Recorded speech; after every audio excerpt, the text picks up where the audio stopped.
নাম বলুন, চ্যালেঞ্জ করছি। খেজুরি জেলা পরিষদ যে আসন থেকে তিনি নির্বাচিত হয়েছেন, যদি চক্রান্তকারীর নাম বলতে পারেন আমরা আছি আপনার পাশে। খেজুরিতে কেন 17,000-এর বেড়ে 20,000 মাইনাস হয়েছে? না না, 21শে জুলাই মমতা বন্দ্যোপাধ্যায়ের আন্দোলন যুবর প্ল্যাটফর্মকে সামনে রেখেই আন্দোলন। তাই মমতা বন্দ্যোপাধ্যায় যখন তৃণমূল কংগ্রেস গঠন করেন, তারপরে প্রথম বছর থেকেই তিনি যুব কংগ্রেসকেই দায়িত্ব দিয়েছিলেন যে 21শে জুলাই যুবর ব্যানারেই প্রতি বছর প্রোগ্রাম হয়। তেমনি দেখবেন আমাদের অফিসিয়াল ব্যানারে পশ্চিমবঙ্গ তৃণমূল যুব কংগ্রেস আছে। এটা অফিসিয়াল প্রোগ্রাম, প্রতি বছর আমাদের এই প্রোগ্রাম হয় এবং যুবর ব্যানারে হয়। অভিষেক বন্দ্যোপাধ্যায় যখন যুবর সভাপতি ছিলেন রাজ্যের তৃণমূলের, তখনও তো এই ব্যানারে হতো, এখনও সায়নী ঘোষ সভাপতি, ওই ব্যানারেই হয়। তাই দেখবেন সারা জায়গায়, সারা বাংলায় যুবক তৃণমূল কংগ্রেস। গত দুদিন আগে দেখবেন কাঁথিতে আমরা একটা মহা মিছিল করেছি, সেখানেও যুব তৃণমূল কংগ্রেসই আহ্বান করেছিল। আজকেও যুব তৃণমূল কংগ্রেস এবং তৃণমূল কংগ্রেস আমাদের মাদার সংগঠন, তাদেরকে বাদ দিতে হয় না, তো তাদেরকে রেখে।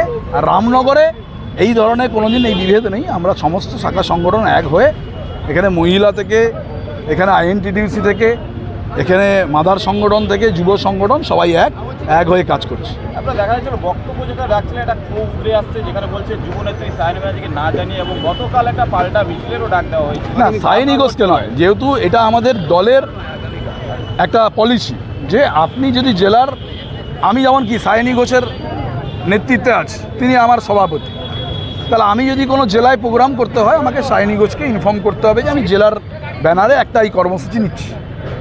আমাদের একটা গ্রুপ আছে, সেই গ্রুপে আমাদের ইনফর্ম করতে হয়।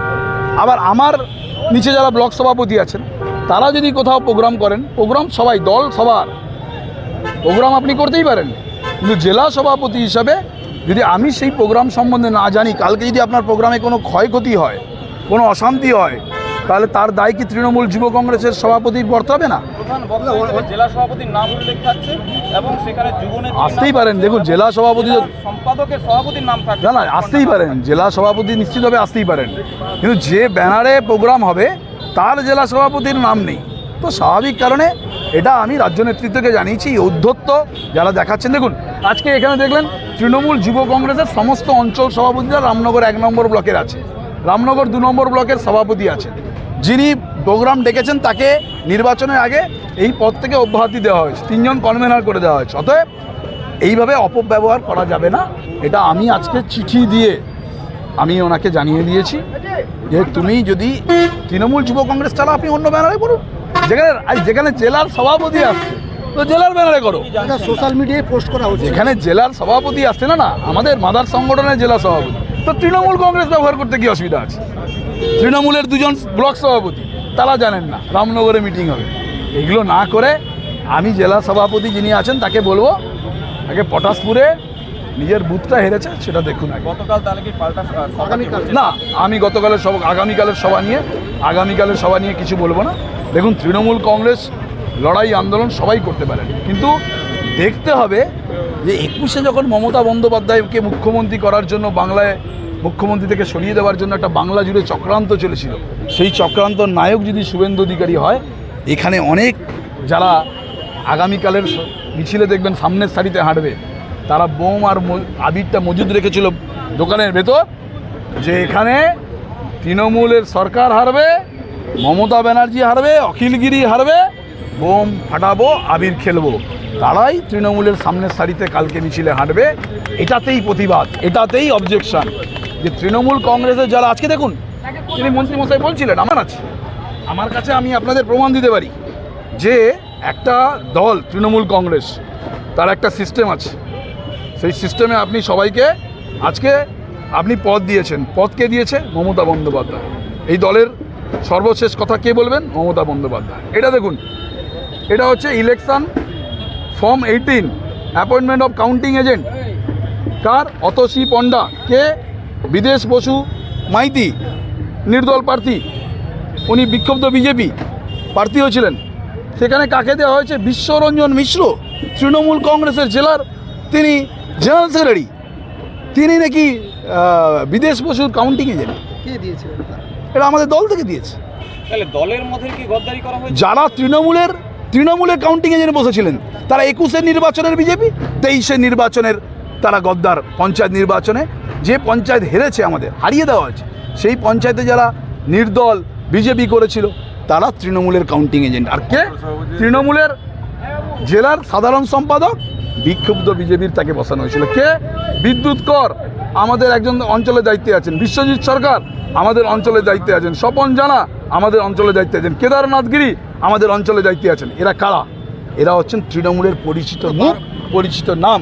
তাহলে এদেরকে যদি আপনি অন্য কারুর কাউন্টিং এজেন্টে বসান, আর যারা বিজেপি করেছিল তাদেরকে যদি তৃণমূলের কাউন্টিং এজেন্ট বসান, তাহলে ফলাফল এদিক ওদিক হয়নি, এটা কে বুঝলো? আচ্ছা বলুন তো, 8 রাউন্ড গণনার শেষে সৌমেন্দু অধিকারী 2000 ভোটে এগিয়ে।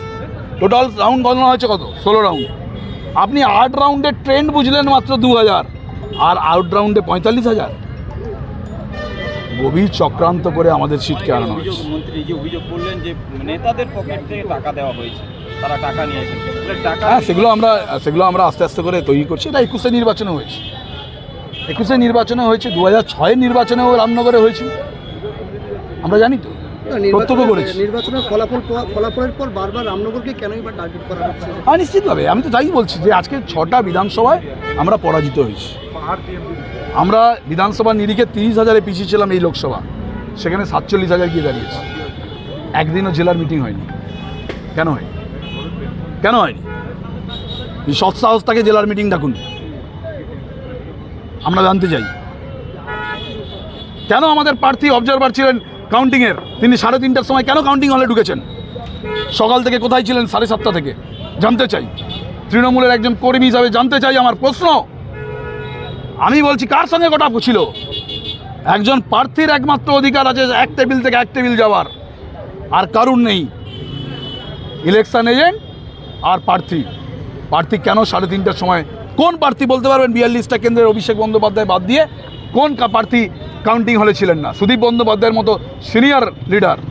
আর এটা তো আমাদের আবেগ, সারা রাত ঘুমোতে পারি না। যারা গ্রাম সভায় দাঁড়ান তারা সারা রাত ঘুমোতে পারেন না, পরের দিন কাউন্টিং হলে কখন ঢুকবেন। প্রার্থী ঢুকছেন 3:30টায়। প্রার্থী নিজে অভিযোগ করেছেন দলেরই লোক তাকে চক্রান্ত করে হারিয়েছে। দলের লোকে বলুন না কে চক্রান্ত করেছে। তিনি জেলা পরিষদ আসনে দাঁড়িয়েছিলেন 3 মাস আগে, জেলা পরিষদের যে আসন থেকে নির্বাচিত হয়ে জেলা পরিষদ সভাধিপতি হয়েছেন, সেখানে 1200 ভোটে জিতেছিলেন, 2800 ভোট মাইনাস কেন? ওখানে চক্রান্তকারীর নাম বলুন, চ্যালেঞ্জ করছি। খেজুরিল জেলা পরিষদ যে আসন থেকে তিনি নির্বাচিত হয়েছেন, যদি চক্রান্তকারীর নাম বলতে পারেন, আমরা আছি আপনার পাশে। খেজুরিতে কেন 17,000-এর বেড়ে 20,000 মাইনাস হয়েছে? আরেকটা লাস্ট, প্রার্থী নিজে অভিযোগ করেছেন দলেরই লোক তাকে চক্রান্ত করে হারিয়েছে। দলের লোকে বলুন না কে চক্রান্ত করেছে। তিনি জেলা পরিষদ আসনে দাঁড়িয়েছিলেন 3 মাস আগে, জেলা পরিষদের যে আসন থেকে নির্বাচিত হয়ে জেলা পরিষদ সভাধিপতি হয়েছেন, সেখানে 1200 ভোটে জিতেছিলেন, 2800 ভোট মাইনাস কেন? ওখানে চক্রান্তকারীর নাম বলুন, চ্যালেঞ্জ করছি। খেজুরিল জেলা পরিষদ যে আসন থেকে তিনি নির্বাচিত হয়েছেন, যদি চক্রান্তকারীর নাম বলতে পারেন, আমরা আছি আপনার পাশে। খেজুরিতে কেন 17,000-এর বেড়ে 20,000 মাইনাস হয়েছে? আরেকটা লাস্ট